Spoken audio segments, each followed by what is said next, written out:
찬송가 336장을 함께 찬송하시면서 2024년 7월 25일 목요일 아침 새벽 기도회를 시작하겠습니다. 찬송가 336장 찬송하겠습니다. 환난과 핍박 중에도 성도는 신앙 지켰네. 이 신앙 생각할 때에 기쁨이 충만하도다. 성도의 신앙 따라서 죽도록 충성하겠네. 옥중에 매인 성도나 양심은 자유 지켰네. 우리도 고난 받으면 죽어도 영광 되도다. 성도의 신앙 따라서 죽도록 충성하겠네. 성도의 신앙 본받아 원수도 사랑하겠네.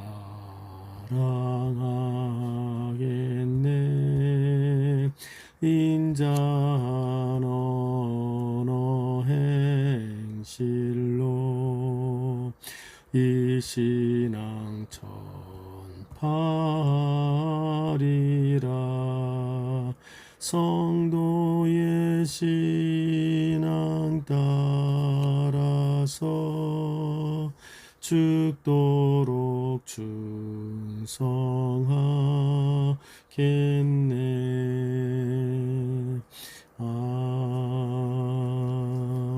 아멘.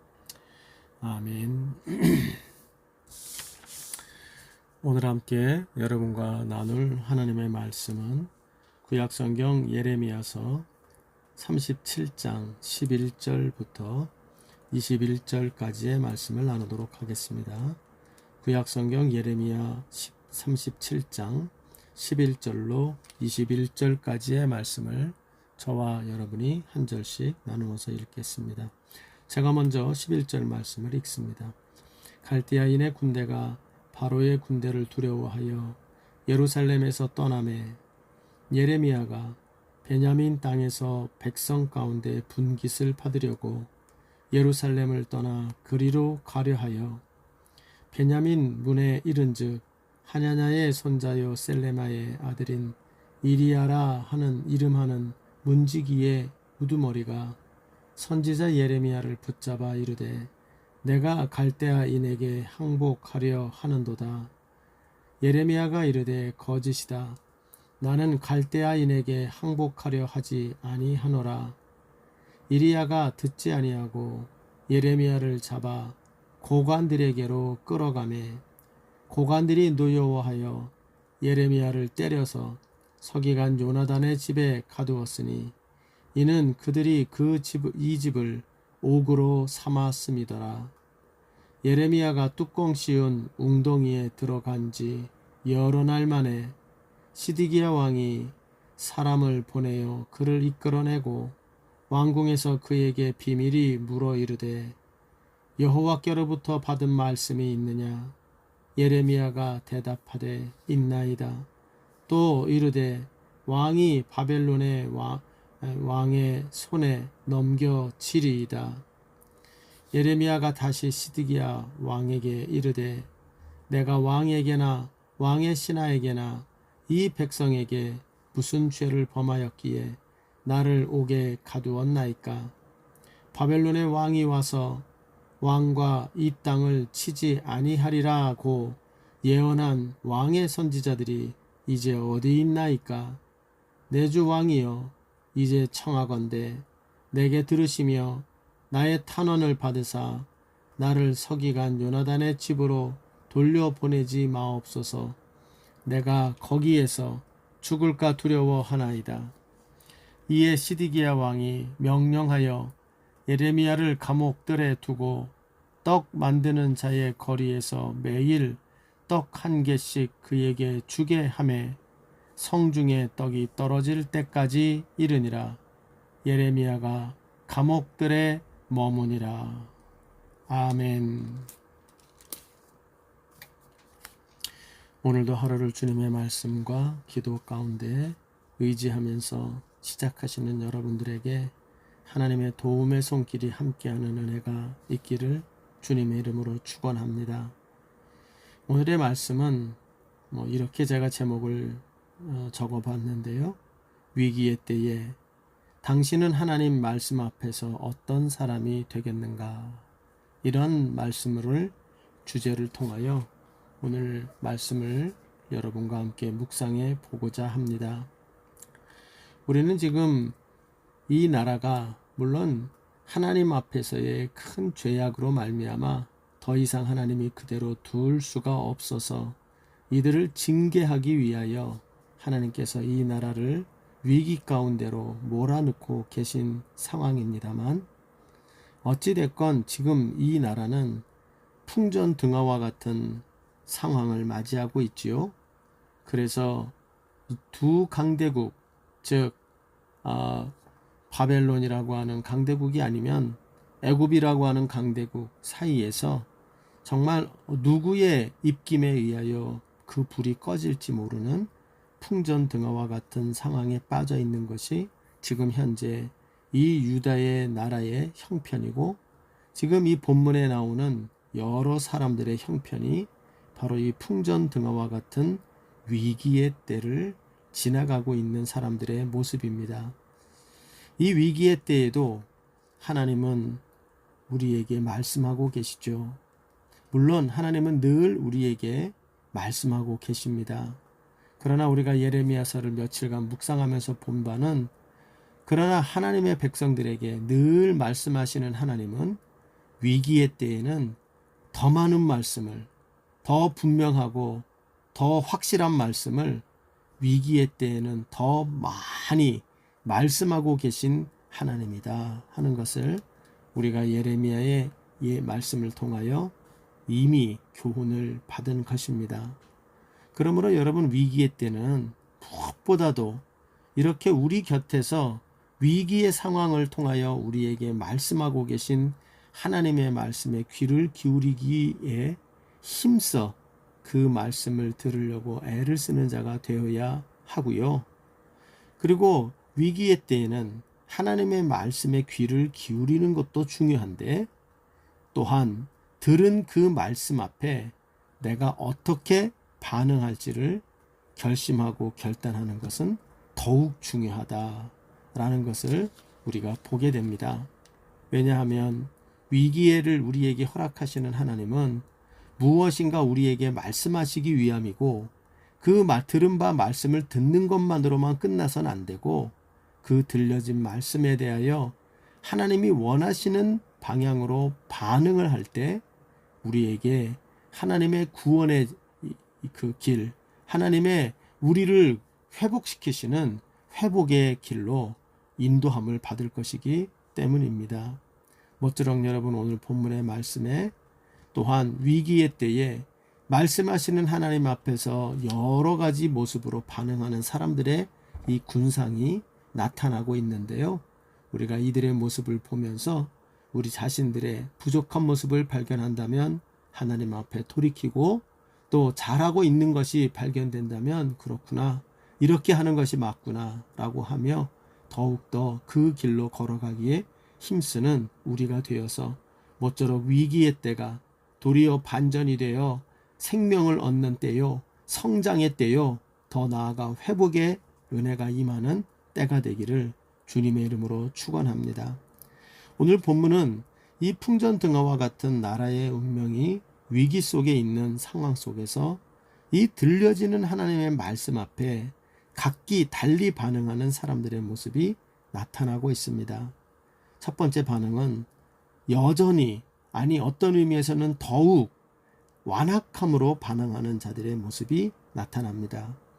11절로 15절을 보면 그 대표적인 두 종류의 인생들이 나타나는 사람은, 그 첫 번째는 이 베냐민 문이라고 하는 곳을 지키고 있었던 그 문지기의 우두머리가 되는 사람 이리야라는 사람이 등장을 합니다.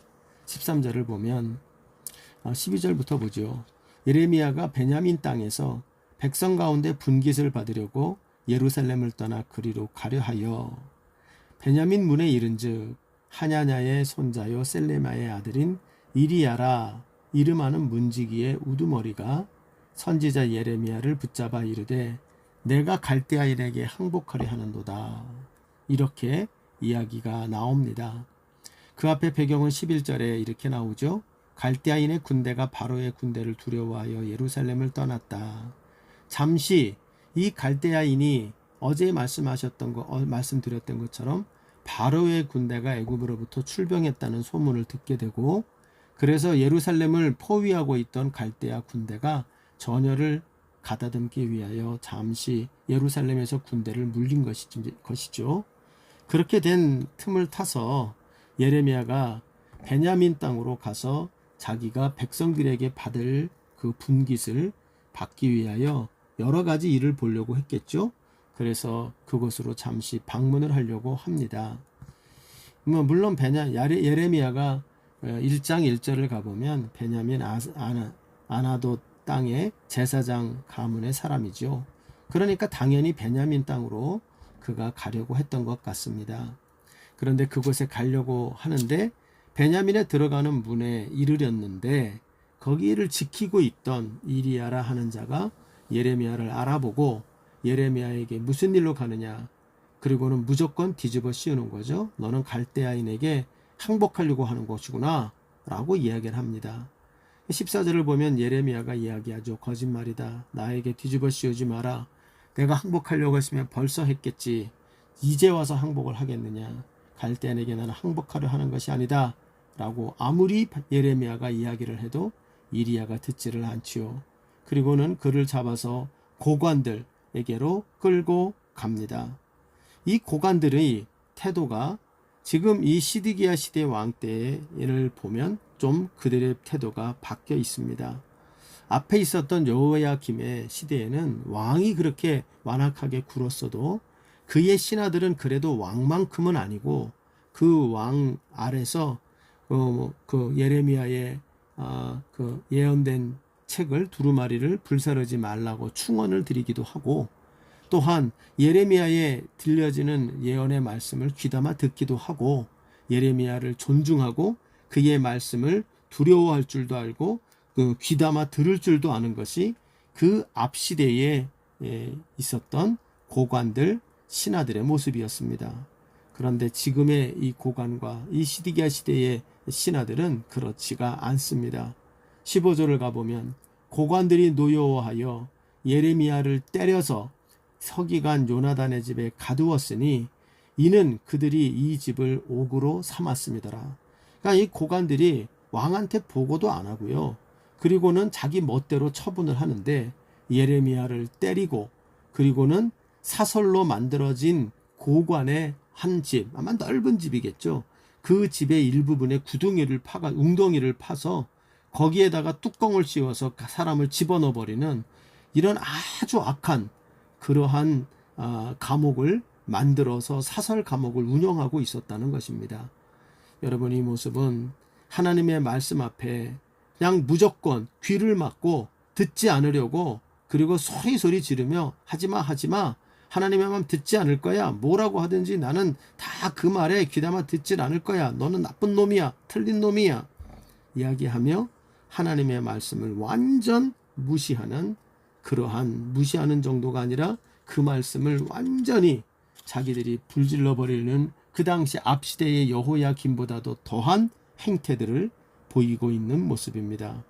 여기에 나타나는 문지기 이리야, 그리고 그 문지기 이리야와 야하파는 고관들, 이 모습은 하나님의 말씀 앞에 자기들이 원하는 말씀을 하고 있지 않다라는 이유로 그리고 그 하나님의 원하는 말씀이 아닌 말씀에 대하여 완전히 더욱 완악함으로 반응하고 있는 자들의 모습이라는 것을 알게 됩니다.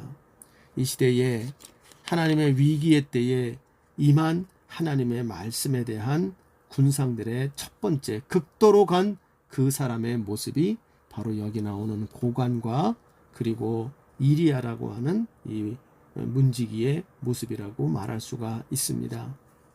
여러분, 위기의 때는 이렇게 되기가 쉽습니다. 상황만 바라보면 어떻게 하나님이 이런 위기를 줄 수가 있는가? 하나님이 살아계시고 나를 사랑하신다면 이럴 수가 있는가?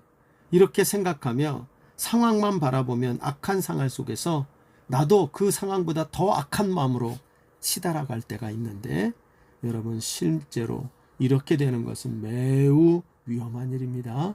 왜 그렇습니까? 위기의 때에는 그냥 될 대로 되라 하고 그렇게 승질 부리며 살고 싶지만, 그 끝에 이 완악함의 끝은 하나님이 지켜보시고 그 완악함에 대하여 징계하는 하나님의 무서운 징계가 기다리고 있기 때문에 이 완악해지는, 더욱 완악해지고 완악해지는 일에 더욱 용감해지는 이 사람들의 이 양태를 절대로 따라가고 흉내내는, 조금이라도 마음이라도 그렇게 가는 일이 없는 우리 모두가 되시기를 주님의 이름으로 부탁을 드립니다. 두 번째로, 오늘 본문에 나타나는 하나님의 말씀, 위기의 때에 임한 하나님의 말씀에 대하여 반응하는 또 하나의 군상의 모습이 있다면 그것은 시드기야 왕의 모습입니다. 16절을 가보면 예레미야가 뚜껑 씌운 웅덩이에 들어간 지 여러 날 만에 17절까지 시드기야 왕이 사람을 보내어 그들을 이끌어내고 왕궁에서 그에게 비밀이 물어 이르되 여호와께로부터 받은 말씀이 있느냐? 예레미야가 대답하되 있나이다. 그러니까 이 하나님의 말씀이 위기의 때에 임하고 있는 걸 아는데요, 이때에 반응하는 사람의 또 하나의 모습이 시드기야 왕과 같은 반응을 하는 사람이 있습니다. 이것은 바로 우유부단함과 무기력함으로 반응하는 사람들입니다. 우유부단함과 무기력함이에요. 이 사람들은 특징이 뭐냐면 하나님의 말씀이 임하는 것에 대하여 귀 기울이지 않는 것이 아니에요. 하나님의 말씀, 즉 여기 보면 시드기야가 예레미야와 그 예레미야에게 임한 말씀이 하나님의 말씀이라는 것을 시드기야는 알고 있고 그것을 인정하고 있고 더 나아가서 그것을 존중합니다. 그러므로 지금 읽은 16절, 17절을 보면 예레미야에게 지금 아마 상황이, 왕궁의 상황이 더 악화됐겠죠. 다시 포위를 풀고 갔다고 생각했던 바벨론 군대가 아마 조만간 다시 전열을 정비하여 다시 몰려온다는 소문이 들어왔던 것 같습니다. 그러니까 이 하나님의 어떻게 할 줄을 모르겠으니 하나님이 뭐라고 하시는지가 궁금해지는 거죠. 그러니까 이 지금 예레미야가 갇혀 있는 그곳에 바로서 예레미야를 불러내고요. 불러내서 하나님이 뭐라고 또 얘기한 게 있느냐라고 궁금을 합니다. 존중을 하지요. 그러나 존중을 하지만 그럼에도 불구하고 그 존중이 순종으로 연결될 만큼 용기를 가지고 있지는 못합니다. 예레미야의 신변만 해도 그렇죠. 웅덩이에 들어간 지 여러 날 만에 시드기야 왕이 사람을 보내서 그를 이끌어냈다. 여러분, 그러면 왕이 들어간 것을 알고 있었다는 거잖아요. 그렇죠? 그리고 그것이 부당하게 들어갔고 말도 안 되는 이유로 들어갔다는 걸 왕이 알고 있잖아요. 그런데도 불구하고 그를 꺼내주지 않았던 것이거든요. 그러더니 자기가 급해지니까 다시 끌어내서 하나님의 말씀을 들으려고 합니다. 그리고 난 다음에 나중에 뒤에 가보면 20절에서 21절을 가보면 이 예레미야가 청을 하죠. 나에게 청이 하나 있다. 왕이 하나님께서 이 나라를 다시 바벨론 손에서 건진다는 말 하신 적은 없다. 그리고 당신이 바로 이 하나님께로부터 완전히 회개하고 그리고 그 항복하는 자리로 나아가지 않는 한 당신을 건지는 일이 없다. 이렇게 이야기를 분명하게 하였습니다. 그래서 왕이 결론적으로는 17장 뒷부분에 분명히 말하죠. 또 이르되 왕이 바벨론 왕의 손에 넘겨지리이다. 그렇죠. 하나님께서 분명히 이렇게 이야기를 한 것은 변화가 없다고 이야기를 합니다. 그리고 난 다음에 예레미야가 시드기야 왕에게 부탁을 하죠. 그러나 왕이여 청하건대 나로 하여금 다시 그 사솔 감옥 요나단의 집에 가는 곳으로 가지 말게 하십시오. 내가 너무 고통스럽고 거기서 죽을 것 같습니다. 라고 이야기를 하죠. 그러니까 21절에 가면 시드기야 왕이 명령하여 예레미야를 감옥들에 두고 떡 만드는 자의 거리에서 매일 떡 한 개씩을 그에게 주게 하여 최소한의 양식을 줬다는 거죠. 그러면서 성중의 떡이 떨어질 때까지 이르게 되고 예레미야는 감옥들에 머물렀다. 그래서 그 감옥으로 보내지는 아니하고 그리고는 자기의 시위대에 있는 뜰에 그 감옥, 정치범들이 주로 수용됐을 것으로 보이는 그 감옥으로 왕의 바로 곁에 있는 그곳으로 있도록 만들었다는 거예요. 여러분 이러한 모습을 보면 이 시드기야는 하나님의 말씀 앞에 이 위기의 상황에서 하나님의 말씀 앞에 어떻게 반응하고 있습니까? 하나님의 말씀을 존중합니다. 그리고 그것이 하나님의 말씀이라는 걸 인정합니다. 그러나 순종은 못합니다. 존중은 하나 순종도 못하죠. 신하들의 눈치를 보고요. 자기 권력의 상실을 할까봐 두려움을 가지고 있고요. 그리고 백성들이 뭐라고 할까에 눈치를 보고 있고요. 선지자가 하나님이 보냈다는 거 알아요. 그렇지만 사람들의 눈치가 더욱 무서워요. 그렇게 되기 때문에 엉거주춤하죠. 선지자를 살리지도 못하고 놔주지도 못하고 선지자를 죽이지도 못하고 그렇다고 선지자를 마음껏 일하도록 두지도 못하고 하나님의 말씀을 제가 거절하지도 못하고 또한 하나님의 말씀을 순종하지도 못하고 언제나 자기 자신에 대한 연민을 가지고 내가 이렇게 못하는 건 이래서 못해. 이렇게 못하는 건 저 사람 때문에 못해. 이 말씀에 순종 못하는 건 저런 사람들의 눈치를 보느라고 나는 할 수가 없어. 하나님의 뜻이 뭔지를 모르는 게 아니라 하나님의 뜻이 뭔지를 알면서도 눈치 보느라 순종하지 못하는 사람. 존중은 하나 순종은 못하는 우유부단하고 무기력한 사람. 이것이 또 하나 예레미야 시대 때에 있었던 그 사람들의 또 하나의 반응이었음을 알게 됩니다. 여러분 사실은 이 모습은 오늘날 저를 비롯해서 많은 그리스도인들의 모습에 가깝다고 생각이 듭니다. 우리가 몰라서 순종하는 것이 많습니까? 아니면 알고도 순종 못하는 게 많습니까? 알고도 순종 못할 때 우리의 상태가 어떻습니까? 그게 하나님이 기뻐하는 것이 뭔지를 뻔히 알면서도 그럼에도 불구하고 이런 이유 때문에 저런 이유 때문에 또 이 사람 눈치를 보느라고 저 사람 눈치를 보느라고 하지 못하고 있을 때가 얼마나 많으며 하나님의 말씀임을 존중하지만 그럼에도 불구하고 하나님의 말씀 앞에 순종하지 못하는 이러한 모습이 얼마나 우리들의 모습과 가까운가 하는 것을 생각하게 됩니다. 오늘날에도 여러분 우리가 아침마다 이렇게 말씀을 묵상하는 건 너무나 귀한 일입니다. 이 말씀의 교훈을 붙잡고 하루를 살아보려고 몸부림치는 건 너무나 좋은 일입니다. 그러나 그럼에도 불구하고 우리의 모습이 이 시드기야와 같이 우유부단하고 무기력한 모습으로 머물러 있을 때가 너무나도 많다는 걸 생각하지 않을 수가 없어요. 말씀이 그 말씀대로 행하기에는 부담스러운 것들이 많이 있지요. 그 말씀의 교훈이 분명히 나에게 가르치고 있건만 그것을 하기 위하여 회개하고 돌이키는 일로 나아가기는 너무 부담스러워서 모르는 척, 못 깨달은 척, 그리고 마치 내가 그것을 할 수가 없는 이유가 있는 척하며 우리가 그렇게 행할 때가 참 많은 걸 보게 됩니다. 여러분 결국은 우리가 기억해야 됩니다.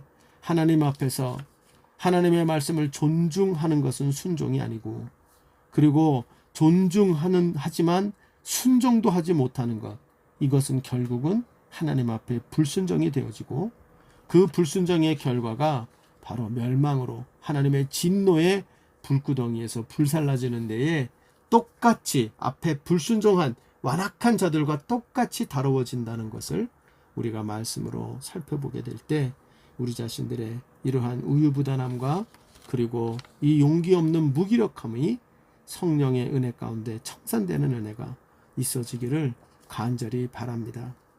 세 번째로 오늘 본문에 나타나는 이 위기의 때에 하나님의 말씀 앞에서 반응하는 사람의 세 번째 모습이 있다면 그것은 당연히 온전한 충성으로 반응하는 선지자 예레미야의 모습입니다. 이 선지자의 모습은 어떻습니까? 상황이 불리해지고 또 사람들의 미움과 오해를 받고 또한 박해를 받으면서 그 고난을 당하는 환경으로 들어간다 할지라도 끝까지 변치 않고 하나님이 주신 말씀을 가감없이 전하는 그 말씀 앞에 순종하고 그 말씀 앞에 자기의 목숨을 거는 충성된 사람, 이 예레미야를 보게 됩니다. 오늘 우리가 읽은 본문의 내용을 보면 15절 16절에 그는 항복을 하러 간다고 오해를 받아 매맞고 웅덩이에 갇히죠.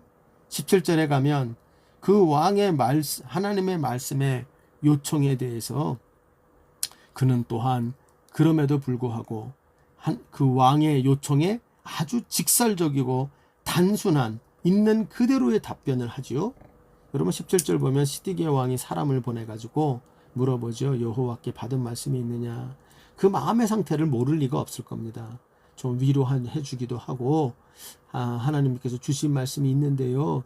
왕이요. 뭐 이러면서 왕의 마음을 만지기도 하고 이럴 수도 있는데 예레미야는 참 담백한 사람 같아요. 이렇게 말합니다. 있습니다. 그런데요. 왕이 바벨론 왕의 손에 넘겨지리이다. 핵심만 아주 명확하게 아주 단순하고 심플하게 있는 그대로 이야기를 합니다. 이것이 사실은 이 사람을 위하는 길이라는 걸 너무나도 잘 알기 때문이겠죠. 그래서 결국 다시 그 왕에게 하는 그 얘기를 왕이 혼자 조용히 들었을 수도 있고 또 여기 들어있는 걸 보면 시드기야가 둘이서 이야기했으니까 비밀이라는 말을 썼겠지만 그러나 그 얘기를 누군가에게 했을 것입니다. 결국은 이런 사람을 죽여야 된다라는 이야기를 했을 거고요. 그들의 말에 대하여 왕이 어떻게 할 수가 없으니까 다시 왕의 시위대들의 감옥에 그를 갇히게 되고 그리고 나서 아마 수개월, 최소한 수개월을 지냈던 것 같아요. 그 성에 떡 하나 갖다 주는 그 떡이 떨어질 때까지니까 그 감옥에 오랜 시간 갇혀 있었다는 걸 알게 됩니다. 여러분 이 내용을 통해서 우리는 하나님의 말씀에 정말 충성되게 산다는 게 뭔지를 알게 되죠. 그것은 바로 참 선지자된 하나님 앞에 온전한 충성으로 반응하는 그 말씀 앞에 그렇게 반응하는 자의 모습은 가감없는 하나님의 말씀을 전달하고 전달받는 자들이다. 뿐만 아니라 하나님의 말씀을 붙드느라고 사람들에게 애매한 오해를 받기도 하고 미움을 받기도 하고 때로는 고난까지도 감수하는 사람이다. 그리고 더 나아가서 하나님께 온전한 충성으로 반응한다는 건 내가 불리한 상황에서도 여전히 하나님의 편에 서기를 힘쓰는 자들이다 하는 걸 보게 됩니다. 여러분 오늘 본문의 말씀을 통하여 우리가 위기의 때에 주시는 하나님의 말씀 앞에 우리가 어떠한 자의 모습으로 설 것인가 이것에 대하여 우리가 사람들의 군상의 모습을 세 가지로 살펴보았습니다. 여러분은 어디에 설 사람입니까? 지금까지 그리고 어디에서 오셨습니까? 또 저와 여러분은 앞으로 어디에 서 있어야 할 것입니까? 답은 압니다. 그렇죠? 성경적인 답은 분명히 알지요. 그것은 바로 예레미야와 같이 온전한 충성으로 하나님 말씀 앞에 반응하는 자로 서야 한다라는 건 알지요. 그러나 그렇게 실제로 쓰는 것은 너무나도 어려운 일입니다. 그러므로 여러분 저와 여러분이 이 시간에 이 말씀을 붙잡고 하나님 예레미야와 같이 온전한 충성으로 내 삶에 어떠한 위기에 찾아온다 할지라도 하나님 말씀 앞에 서서 정말로 그 위기의 때일수록 더욱더 하나님 말씀에 충성되게 잔 자리에 서는 예레미야와 같은 자가 되게 해달라고 기도하는 이 아침이 되기를 바랍니다. 삶의 위기의 때에 하나님의 말씀을 들으려고 더욱 힘쓰십시다. 그리고 하나님 말씀을 들었거든 그 말씀을 따라 내 삶을 정돈하며 돌이키고 그리고 결단으로 나아가는 그러한 자들이 되십시다. 더 나아가 우리의 결단은 우리의 힘만으로는 되지 않습니다. 성령의 은혜를 구하고 예수 그리스도의 도움을 구하여 우리의 심령에 은혜를 주시기를 간구하십시다. 그리고 공동체를 붙드십시다. 하나님께서 주신 귀한 교회와 내 옆에 있는 신앙의 공동체를 붙잡고 서로 나누며 서로가 서로를 지켜주기에 힘쓰는 그 자리로 나아가기를 바랍니다. 그리하여 부디 우리가 우리 앞에 펼쳐지는 삶의 위기의 때마다 참으로 하나님이 기뻐하시는 온전한 충성으로 반응하여 우리에게 비록 지금은 위기가 우리한테 몰려오고 있지만 그 위기 가운데 숨겨져 있는 소망의 길, 회복의 길, 그리고 살 길을 우리가 찾아 그 길로 인도하시는 주님의 인도를 받아가는 우리가 되어지기를 간절히 바랍니다. 이런 우리 모두 되기를 주의 이름으로 축원드립니다. 주님 가르치신 기도로 마무리하십시다. 하늘에 계신 우리 아버지여, 이름이 거룩히 여김을 받으시오며 나라의 임하옵시며 뜻이 하늘에서 이룬 것 같이 땅에서도 이루어지이다. 오늘날 우리에게 일용할 양식을 주옵시고 우리가 우리에게 죄 지은 자를 사하여 준 것 같이 우리의 죄를 사하여 주옵시고 우리를 시험에 들게 하지 마옵시며 다만 악에서 구하시옵소서. 대개 나라와 권세와 영광이 아버지께 영원히 있사옵나이다. 아멘.